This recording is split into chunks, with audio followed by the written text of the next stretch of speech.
We get to know our students. When I'm shaking hands of our graduates out here on the quad, I know where they came from. I know who their parents are. I know their particular journey. And that's what we talked a little bit about, what keeps me here. That's special. I want relationships. I want to know our graduates, and I want to know that I'm going to maintain relationships beyond the walls of Juniata College in their 4 years here.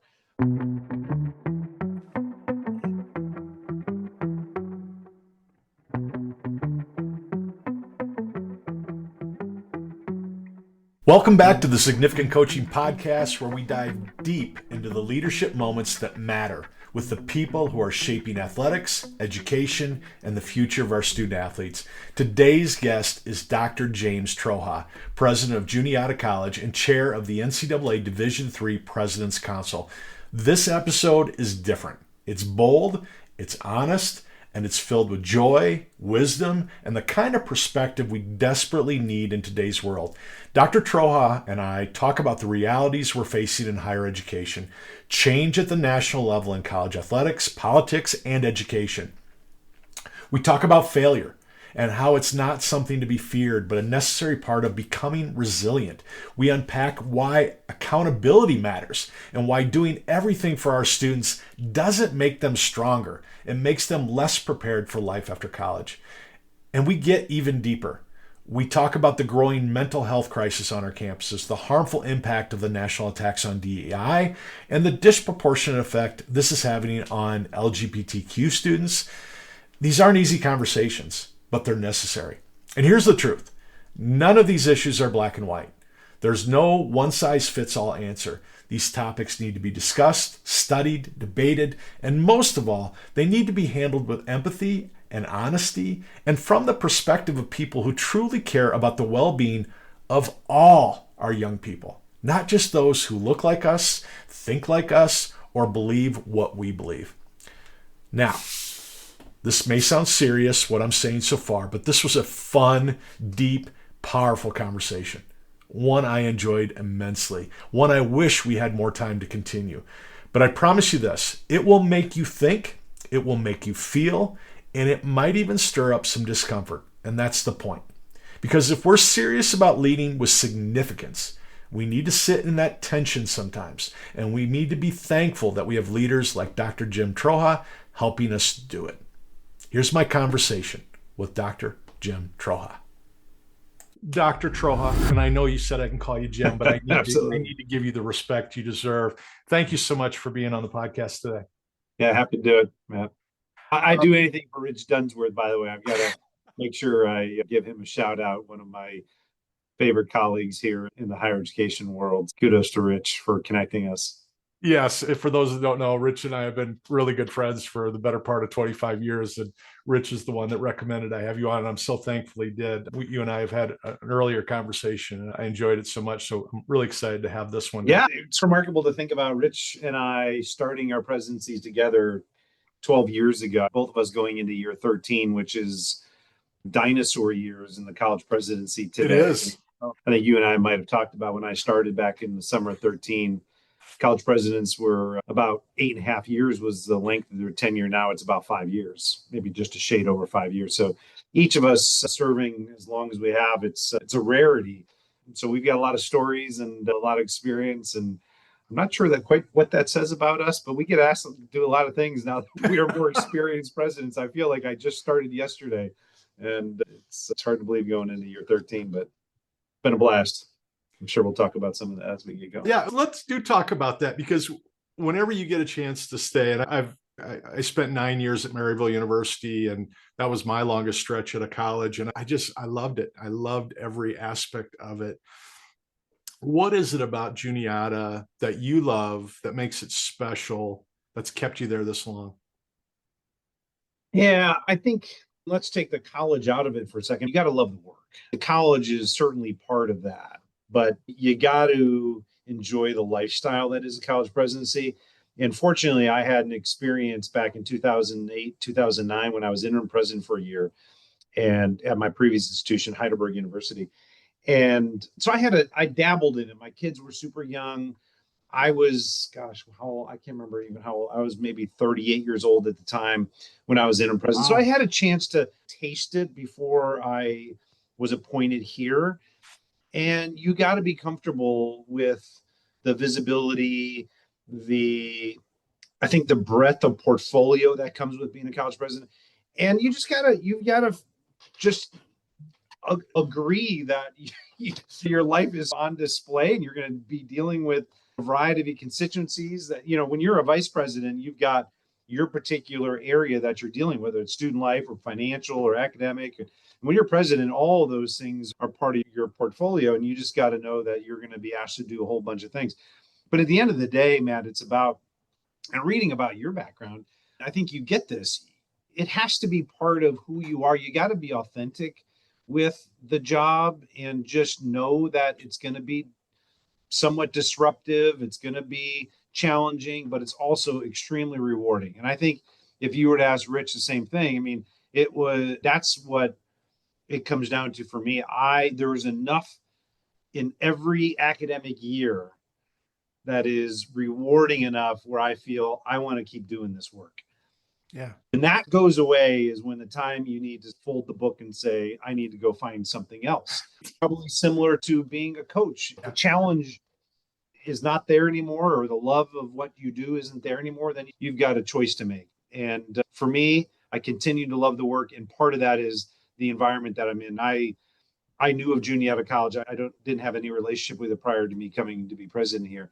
But the people here, the ethos here, the job that I get asked to do, the board of trustees that I work with, I couldn't have asked for anything more. Do I love every minute of it? Of course not. There's always moments where you just like, yeah, why am I doing this? Maybe I need to be reconsidering. And then there a moment comes around where you're like, okay, that's why. And it happens frequently. I'm talking even within an hour or even within a day, I have those extremes. I think it's time to leave versus I love what I do and I can't wait to get my feet on the ground tomorrow and come back to work. That's just the nature of the work, and you've got to be ready for it. And so I've been fortunate enough to have been doing it now for 12 years, and it's been a true blessing, and at a place that I've come to love as an institution. Yeah. I work with so many families, and so many families want their kids to go to Penn State. They want them to go to, them to go to Penn. They want them to go to University of Colorado, where I live. And I just say, I want you to look at every level of size of school, because I think you're going to be amazed at what's there. Everybody sees the price tag. Everybody sees the size of the school, and they can't put the pieces together on what that experience is going to lead to. I had a great experience at Co College in Cedar Rapids, Iowa. Outside of Iowa, very few people know about Co. When I start listing off the alumni, they go, "What?" They're shocked by how many people have gone on to such great things from such a small college.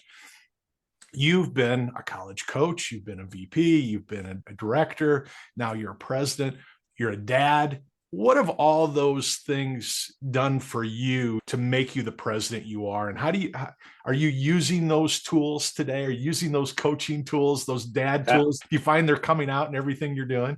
Absolutely. Yeah. Particularly the coaching part. And I think more of what I do relates to coaching than maybe anything else, because I've got a team here. I've got a team of vice presidents I work with. I got a team of faculty. I've got a team of staff. I've got a team of trustees. I've got a team of students here. And you're building an organization. You're building a successful team. And you've got to know how to manage the different personalities that are around you. And so like a good coach, you can't yell at this particular player and expect one thing and yell at this and expect the same thing. Everybody has to be managed a little bit differently. And good coaches get that. Good coaches understand the nature of personalities and what is going to ultimately lift that team to perform at the levels that you would expect. And same thing as a college president, I have to manage each of my VPs a little bit differently. I have to manage my board a little bit differently. I have to manage my faculty a little bit differently. And my experiences at a young age of coaching, also being a student athlete, absolutely essential to my leadership style. No question about it. I think, Matt, if I were to discern a little bit about all those experiences, I would say you've just got to be authentic in who you are. Look at some of our best coaches out there and some of the interesting personalities. They are authentic people. Whether you're a Bill Belichick or a Nick Saban or a Gino Auriemma, those coaches are real. They don't pretend to be anybody that they're different. And the reason, I think, my understanding of it would be that these jobs, college president, coach of a major program, coach of a Division III program, they're difficult, demanding positions. And you better be authentic in who you are. Otherwise, your team will see through you, your campus community will see through you. And so why not just be yourself? And it is what it is. And I've tried to live that as long as I've held this job. I didn't come up through the academic ladder, i.e., I was not a faculty member. I did not become a dean. I was on the administrative route. And when I interviewed here, I talked about that. Listen, if you're looking for a leader in the administrative space that believes that can lead an organization like Juniata College, I'm your guy. If you're looking for an academic voice, somebody who understands faculty culture to its core, I'm probably not your person. So I led with an authenticity and really understanding what I can bring to the table. And Juniata is either going to take that or not. And I think that's important for any position that you seek, is just to be who you are. And if it's not the right fit, then it's not the right fit. But if you can't be who you are, it's not going to be successful at the end of the day, Matt. That's probably one of the biggest learnings I had as a young professional in seeing and learning from great mentors. And I think if you ask any coach, every successful coach has had both extraordinary mentors that they wanted to learn from, but they also learned from the bad ones that they've served under too. As did there are people and supervisors that I've had that weren't great. And you learn as much from them, but you got to lean into that and understand what you take from each of those experiences so you can develop your own authentic leadership style. I love it. And for me, when I'm talking to a 16 or 17-year-old, one of the first questions I always ask them when we're talking about that college experience they want, I go, do you want to go someplace that already has a proven legacy, or do you want to go somewhere and create that legacy? And it's always the light bulb goes off and I go, I've never thought about that. I've never thought about it. I only can look at who just won a national championship on TV or who just did this and go, I want to be a part of that.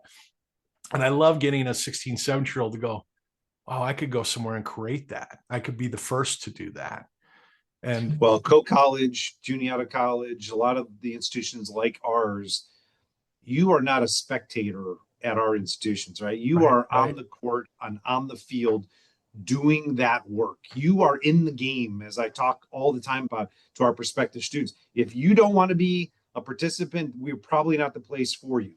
Right. Go to a Penn State, a Pitt, some of these larger institutions.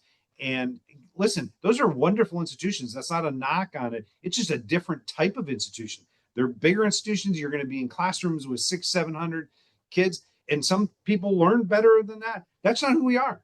And if that's the experience that you want, that's where you should go. But here, excuse me, we expect our students to be participants. We expect everybody to be on the court and on the field playing the game that is a Juniata College education. And we don't shy from that. That's just part of our DNA.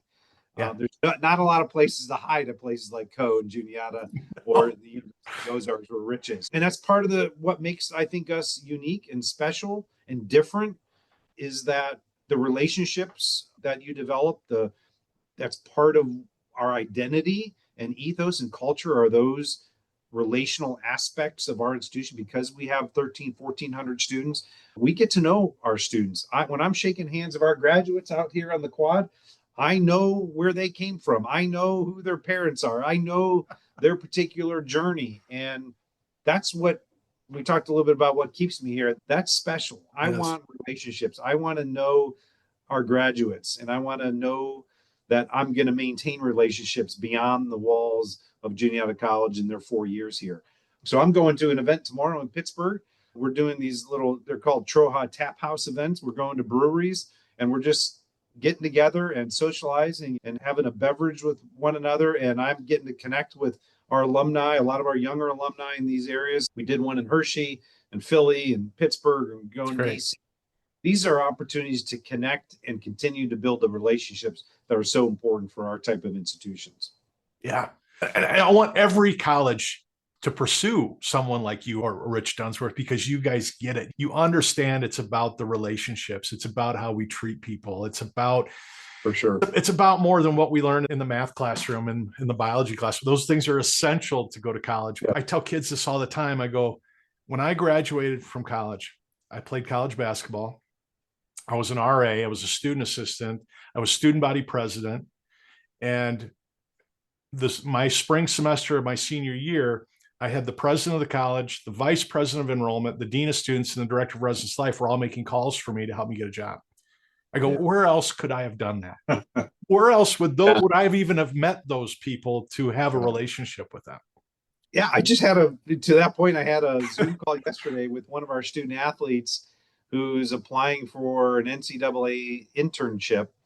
And he wanted to talk with me about my NCAA experience and how it might work and what he should think about relative to interviewing for that. And to your point, I just did that yesterday. Sean just emailed me and said, hey, President Troha, would you mind chatting with me about this? Of course, this is the nature of what we do. And if you're a college president and that doesn't excite you, then you're in the wrong business.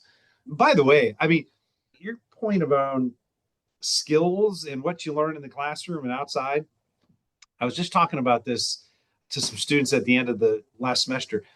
Do you know that the top 10 skills that employers want today out of graduates, 9 out of the 10 that they listed have nothing to do with the knowledge attainment, what took place in the classroom? I know, it's crazy. It was about teamwork, leadership, good judgment, attitude, respect, communication skills, all of those, what I would call essential skills, what we used to call soft skills, these intangibles, Matt, the intangibles is what is developed at places like Juniata that I think separates our graduates from other graduates, that we spend time on those skills because it's grounded in the relationships that we have with our students, our faculty, our staff, peer-to-peer. We take seriously the attainment of those intangibles and making sure that they're challenged. If they don't have them, that by the time they graduate, we got to make sure that they're tested on some of these skills, because that's what corporations are seeking. They want good humans. They want humans who can look at each other in the eye, shake their hands, talk about being positive, talk about their colleagues with the right attitude. They'll train them in some of the specific skill sets that they want.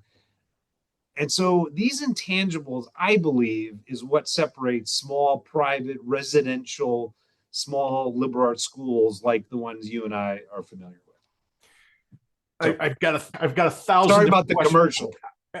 No, it's fantastic. It's the right message for any family or teacher or guidance counselor that's listening to this to understand.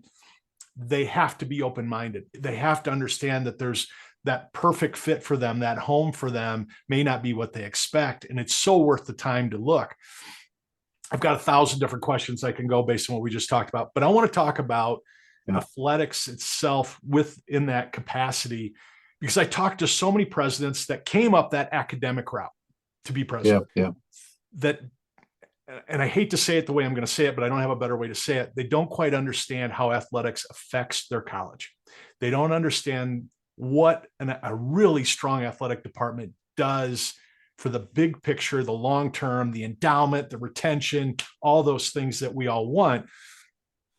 How campus vibrancy, spirit, alumni engagement, all of that. All those things, right? Yeah. How do you see your athletic department and in terms of how you use it, how you market it, what it means to the big picture of what you're able to do as the president? Talk a little bit about that. Yeah. So a couple things on this, man. And it's a great point. I want to be careful what I say here, because I don't mean it. What you're saying, I have seen in spades in terms of my colleagues at my level who don't understand it. And quite frankly, many of them don't want to understand it, and which is just a miss on their part.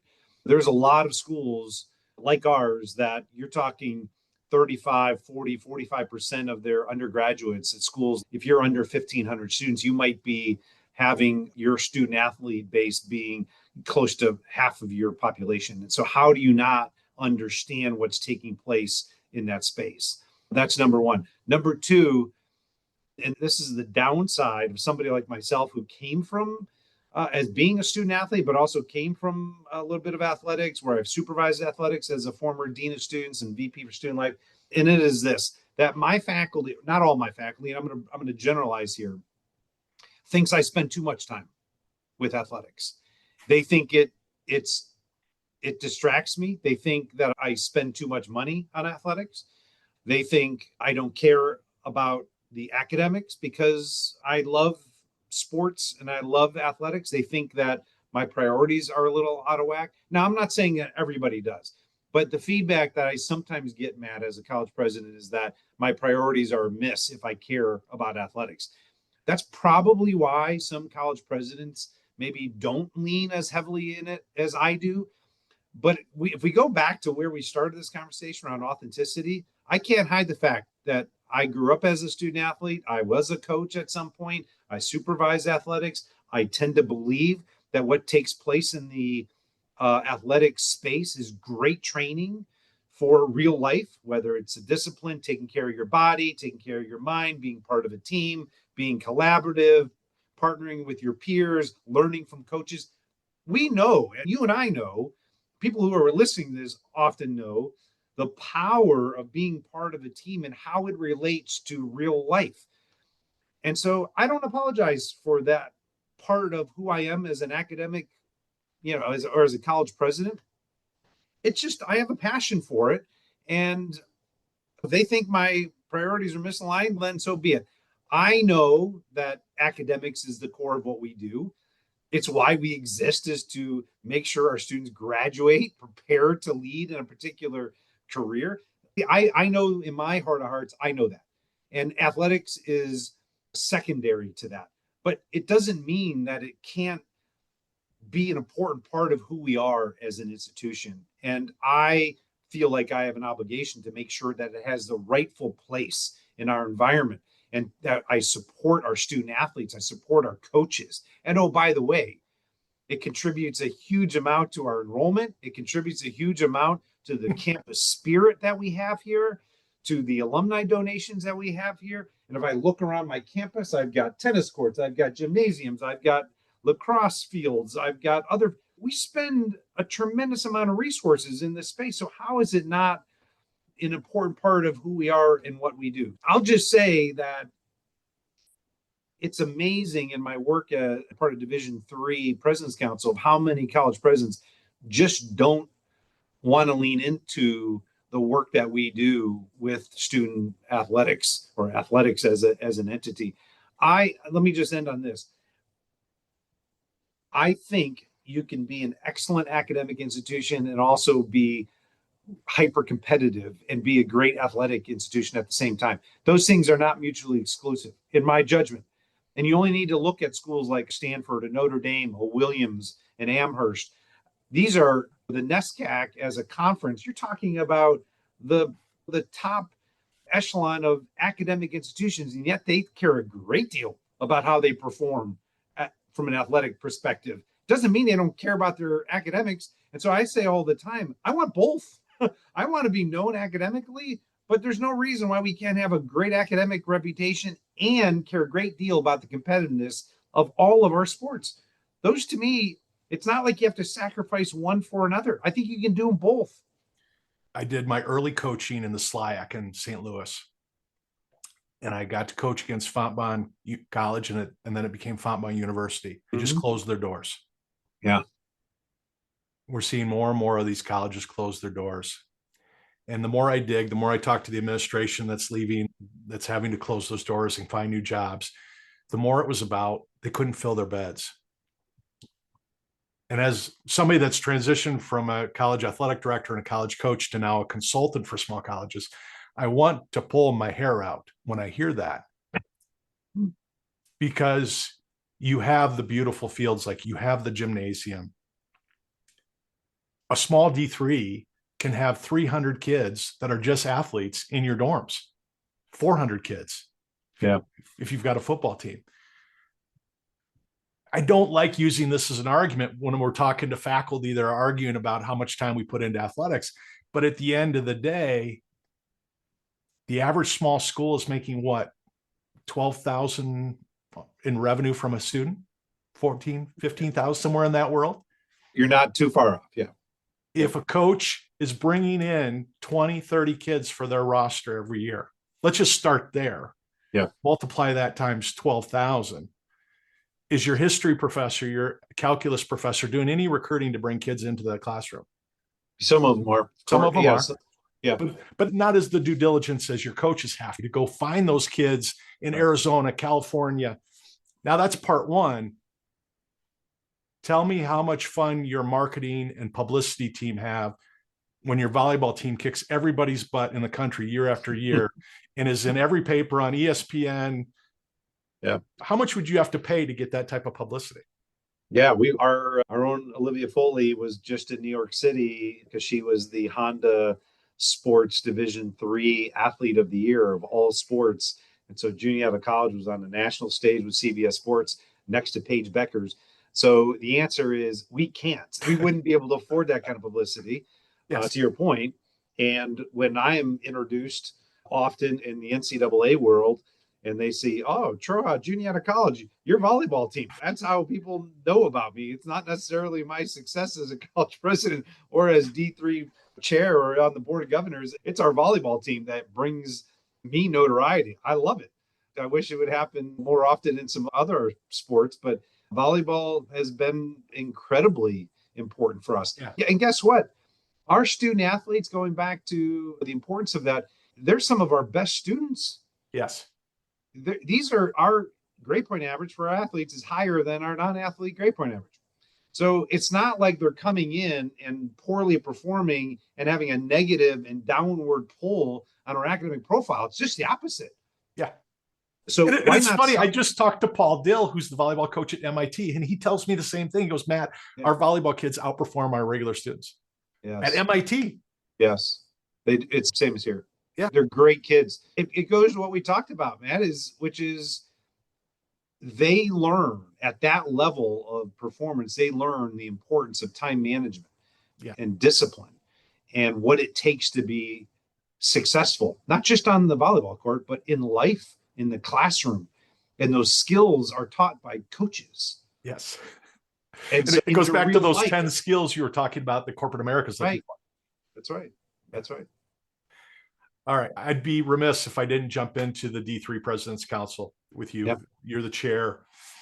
Tell me what are 2 or 3 of the things that you're talking about in the President's Council with all the craziness that's going on at the Division I level that we're going to feel the trickle down through all colleges and universities, the lawsuits and everything. Even though as a D3 president, as a D3 coach, we still may not have to deal with the NIL issue. We still may not have to deal with the portal a whole lot. What are you discussing that mom and dad in the middle of the country have to be thinking about when they're thinking about sending their kid to college? Yeah. A couple things immediately come to mind, and think about the mental health challenges. It's happening at all levels. It's not D3 specific, but what we have seen in the last 5+ years, I think it preceded COVID. I think COVID exacerbated some of the challenges that our students have about their emotional health and well-being. We are seeing it at the student athlete level that students have to sometimes get a pause from their sport to deal with mental health challenges. So how does the NCAA support that? How do we as institutions, athletic departments support our students? And I'll tell you that the interesting thing, and it's happening with our faculty as well, and that is that our coaches are being asked to not just be coaches, they're asked to be therapists. They're asked to be friends with our students because the students don't know where else to go. So they go to familiar places, and those tend to be their coaches. It tends to be their trainers, tends to be the faculty. And boy, I'm not saying it never existed before, but it seems to be a role that our coaches are having to play today at levels that exceed probably what we want our coaches to be doing. They're not trained to be therapists, but they're being asked to manage mental health concerns at levels that are probably just not comfortable anymore for our coaches. I hear a lot, we see it a lot. So the NCAA, we're trying to provide resources in ways that weren't available years ago. And so there are numerous solutions that we're talking about at the NCAA level right now. There's online solutions, there's training that is happening right now for our coaches to manage this, making sure that students know where to go if they've got issues related to mental health. So that would be a big one for us.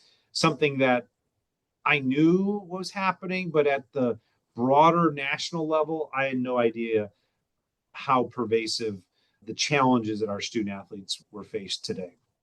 So that's number one. Number two would be sports betting. Major issue on our agenda of how we manage this. I think everybody can agree that the nature of sports betting, what's happening with our student athletes at all levels, is getting a bit unwieldy and at times very uncomfortable for our athletes, particularly when there's sports prop betting that's happening. I'm sure you're familiar with prop betting, free throws, number of free throws somebody will make or miss, and this and that. And President Baker has been very clear about NCAA stance on that and trying to eliminate that, because the pressure that it puts on Division I players on their campuses when it comes to some of this prop betting, you can imagine where this goes. And it's just an ugly part of some of the business that we're in with sports gambling right now. So a lot of conversation happening around sports betting that's not too dissimilar to the use of marijuana and some of the drugs that used to be off limits. So right now we're trying to socialize concepts around sports betting so we can better educate our students on sports betting.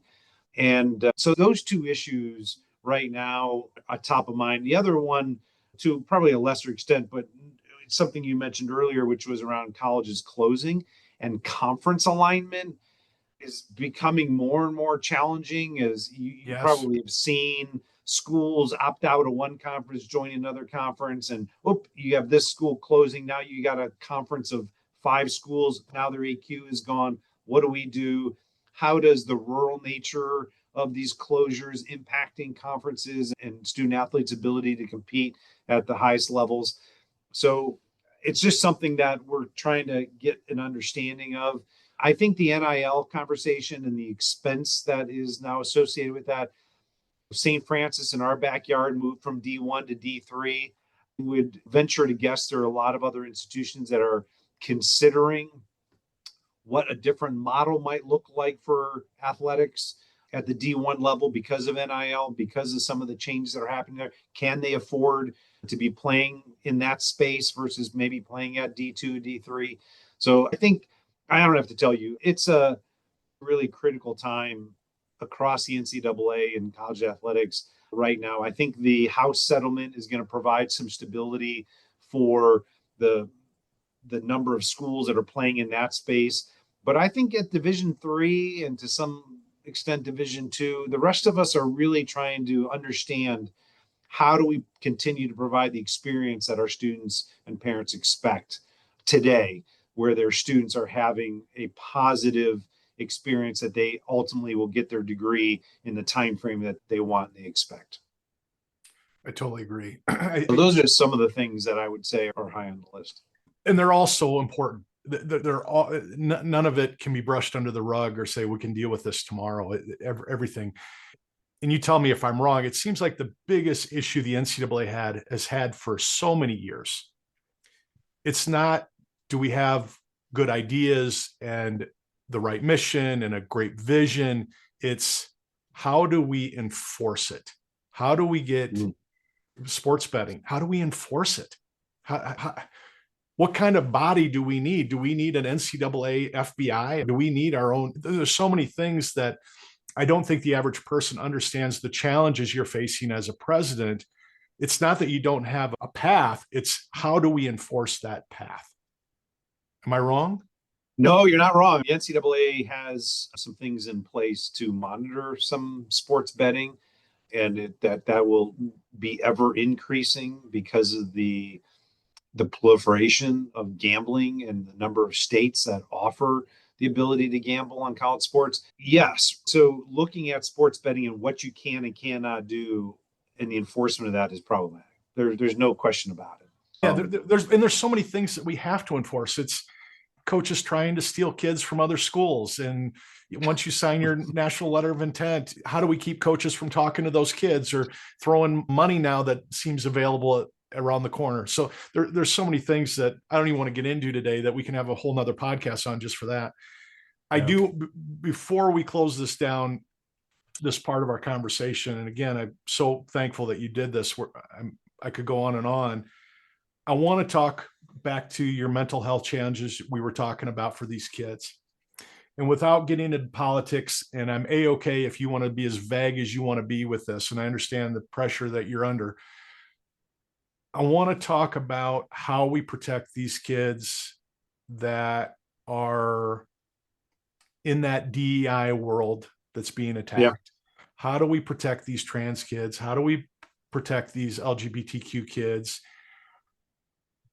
Because that's got to be a major concern for any president when it comes to mental health challenges for their students and their student athletes. How do we do that? How does Matt Rogers sitting in his house, how does the president of Juniata College, how do we do this together to make sure these kids know they're loved and know they're accepted and that there's a place for them?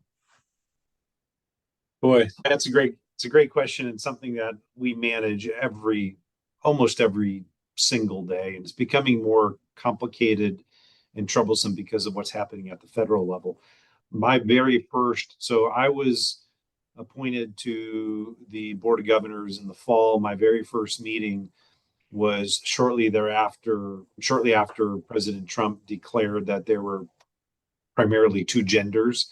And the NCAA, shortly after that, aligned its practices with what was coming out of the federal government, that there was male sports and female sports, which was a really interesting conversation. My very first Board of Governors, I can imagine. Conversation in action. And didn't say much during that meeting. Of course, I was just listening to how we were managing that. Some of it obviously was around a legal perspective of what we were permitted to do now that the federal government came down to say that there's male and female sports, with the conflict that we knew the different campuses that we all sit at, knowing that's a different model than what maybe is being asked of us from our students. But here's the thing. So I think the NCAA, my own opinion was that it was doing the right thing in aligning itself with what was happening with the federal government, because it was protecting its core work as an NCAA body. I think if we hadn't done that, there would have been lawsuits and there would have been a lot of other legal challenges, and it wouldn't have just been healthy. So how do we take the model that we have and do what you are suggesting, which is to support and make sure we understand the needs of all of our student athletes, however they are defining themselves? And I would say that you do that on your individual campuses, to know that those students are embraced and included in ways that makes them feel whole at your particular campus, even though the competition may look a little bit differently. Now, we also have to understand, Matt, that it's a very small, those who have chosen to let their campuses know that they are trans, it's a very small number. And I don't even want to suggest what that number is, but it's less than half of 1%, something along those lines. And the number of athletes, that it's a very small number. It doesn't mean that there's not a lot of other athletes who just haven't come out and said who they are and what they're about. Some would argue that we're talking about something that affects a very small minority of students. I know at my campus that it's much larger and more pervasive than anybody wants to quite admit. So you have to have coaches, you have to have policies on your campus that make sure that supports those students in any way possible. And we've tried to do that here. And I know a lot of other college presidents are wrestling with this sort of incongruence that we have of what we know is right from a human perspective, but trying to abide by the letter of the law of what the NCAA requires and what the federal government has said that we need to do. All that said, Matt, I do think it's a really interesting dialogue around the health and safety of athletes when we talk about trans participation, particularly when you talk about biological men performing in women's sports, and whether or not there's some safety issues that we need to be concerned about. And I think it's not in every sport, but I do think there are moments where it's probably an absolutely right conversation to have about the safety of the participants when you talk about biological men participating in women's athletics. Yeah. Volleyball being one of them. Yeah. Yeah. We saw I think it was last year, right? Out in the West, I don't know if it was San Diego State, somebody had a trans player, and there were teams that refused to play that team and in that conference because they had a biological male playing women's volleyball, and this person was towering over players and hitting balls at rates that were not safe. That's my understanding of it. Right. It's my understanding too. I know what you're talking about. Yeah. I think that's a fair conversation to have. And so how do you have both where you're trying to be inclusive, but you're also trying to look out what's in the best interest of your student athletes? It's why you and I want every 18-year-old to go to college for 4 years. Yes, we want you to go get a degree and learn something, but we also want you to learn the world isn't black and white. Yes, it's complicated. There isn't a wrong and a right for every answer. No matter what, we have politicians that want to tell us that there's a black and white. There's not. There's a whole lot of gray. And you need that empathy. You need to learn that empathy. You need to learn that there's people that are different than us, and we have to understand why they're different than us and give them the respect of what they're trying to do. Yeah, we've got to listen to our student athletes. We want to be fair from a competitiveness standpoint. Yeah. We at the same time want to be inclusive and accepting for wherever you are coming from in terms of your sexual orientation. And all I can say as a college president is that it's extremely complicated. Yeah. And there's not a lot. I love the black and whiteness of it that people want doesn't exist. That's right. And so it's just really challenging space. And I feel blessed and honored that I have an opportunity to have these kinds of dialogue and conversations at the highest level with the NCAA, because I feel like I want to learn myself of the best things to do, but I also want to help as many student athletes, as many administrators, and many college presidents as I can in trying to bring information that could be helpful to managing this at the level of individual institutions. And so we're not going to get it right all the time, Matt. That's just the reality. I think we just need more people in your chair to continue to say, we welcome everyone. We want everyone to be safe and healthy. We want everybody to have an opportunity. And it all goes back to that Bill of Rights. We want everybody to be able to pursue that happiness and that health and a happy life. And I think the more people in your chair are doing what you're doing and saying that out loud, we're going to respect everybody. We're going to care for everybody. Are there going to be rules we have to follow? Are there going to be conversations we're going to have? Absolutely. Yeah. We want everybody to have that opportunity to go to college and have a great experience. You bet. And it's not going to be perfect, but we want to try to do what's right. All right. I promise you that was the last question for this segment, but I'm going to ask you one more because this is important to me. How do we, and this could be another full podcast, and you can be as brief with this as you want. How do we, as colleges and universities, how do we do a better job of teaching an 18-year-old how to be an adult, how to be a learner, and when they walk off your campus, better prepared to get a job, get an apartment, save some money,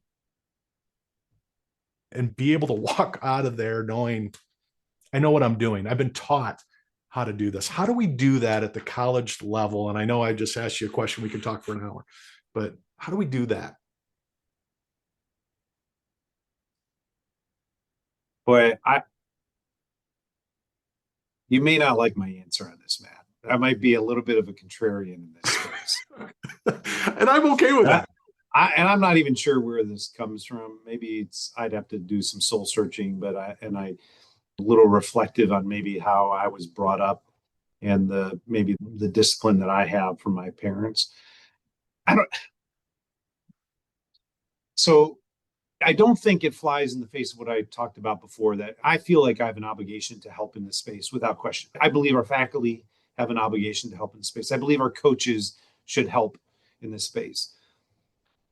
But I also think the accountability should rest with the individuals that are choosing our environments. I think we have left them off the hook, let the students off the hook in terms of accepting and embracing some personal accountability about that journey. Yeah. And about the developing of those skills. That I've got 3 kids, 26, 24, 22. And I, of course, want to parent them and help them in any ways that I can. But I also believe in that it is now their journey. And when they were in college, my wife and I, large part, we were hands off. They had, if they had struggles, they couldn't get into classes, they had hard times getting rooms selected, figure it out. If you fall and you skin your knee, so be it. You're going to learn next time to look while you're walking. And Matt, to answer your question, I think already too much is asked of those of us who are in this space. Yeah. And I do think there needs to be some more accountability on developing those skills on your own. Read more, learn more, get off your phone, join clubs, learn to fail, experiment, get uncomfortable by going to a different country. We shouldn't have to say to our students, get on a plane and go and get uncomfortable and study abroad. We do, but they should understand that's part and parcel of their development. Now, can we facilitate that? Of course. But I guess you asked me about how do we do it. Boy, I think we have probably coddled more than we should. And now's the time to expect more. Yeah. I think we need to expect more.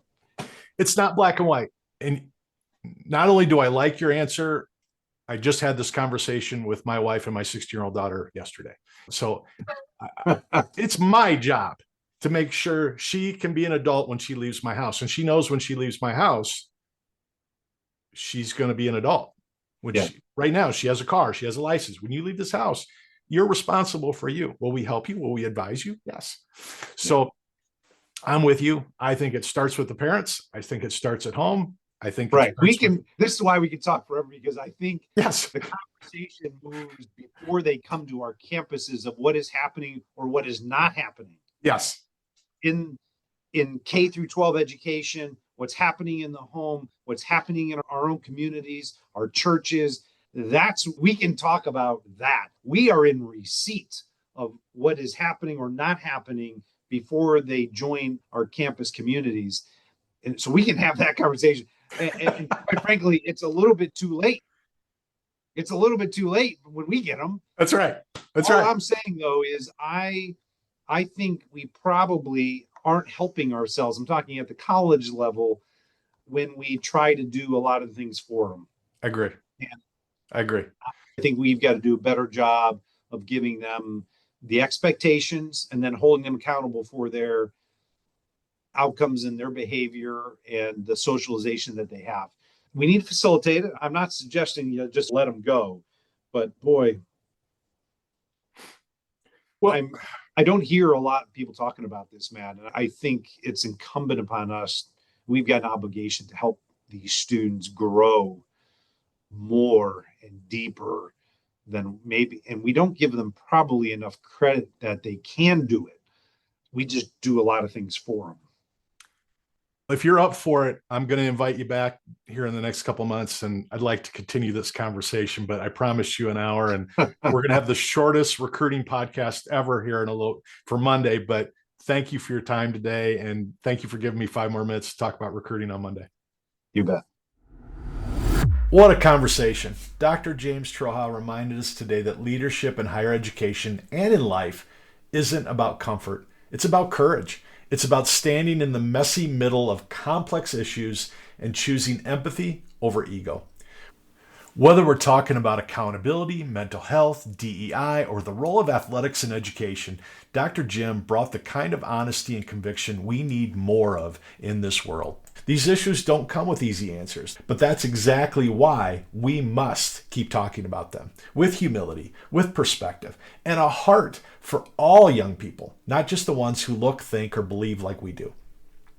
If today's episode challenged or encouraged you, do me a favor, follow the show, hit subscribe, and forward this episode to someone who might need to hear it. A coach, a parent, a teammate, a leader. Let's keep this conversation going. And if you haven't already, head over to coachmattrogers.com. That's where you'll find the tools and guidance to help you build a healthier, smarter, and more significant path. Whether you're a family navigating the recruiting process, a coach building culture, or a school looking for leadership development.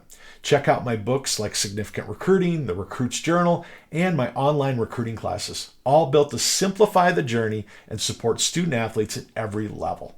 You can also sign up for my free newsletter where I share weekly recruiting insights, college athletics updates, new resources, and behind-the-scenes news about future book launches and free tools. And don't forget to come back Monday for part 2 of this conversation with President Troha. We'll shift into the recruiting space. Yes, with a college president talking about it, talking about Division III, what families often miss, and how to think differently about building a college opportunity that fits for you. Hey, thanks for listening. Keep leading with purpose. And as always, lead with significance.